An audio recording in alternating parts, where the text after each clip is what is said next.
İstanbul'dan her gün Bakı düşer yada.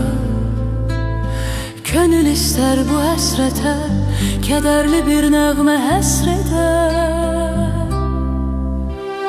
Gel qoşulaq durnalara, vətən sarı uça uça. Dərs dediyim məktəb yaxın, oxuduğum məktəb uzaq. Gəl qoşulaq durnalara, vətən sarı uça uça. Dərs dediyim məktəb yaxın, oxuduğum məktəb uzaq.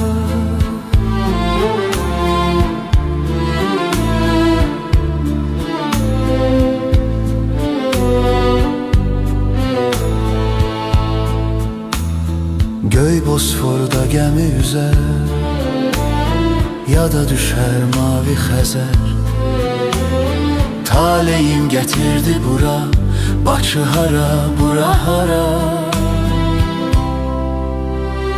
Gəl qoşulaq durnalara, vətən sarı uça uça. Qocalığım necə yaxın, cavanlığım necə uzaq. Gəl qoşulaq durnalara, vətən sarı uça uça. Qocalığım necə yaxın, cavanlığım necə uzaq.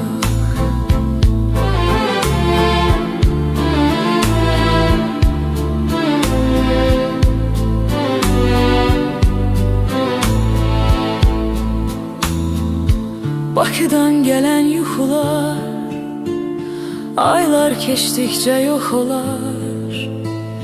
Günlərimin sayı qədər dolub ürəyimə kədər.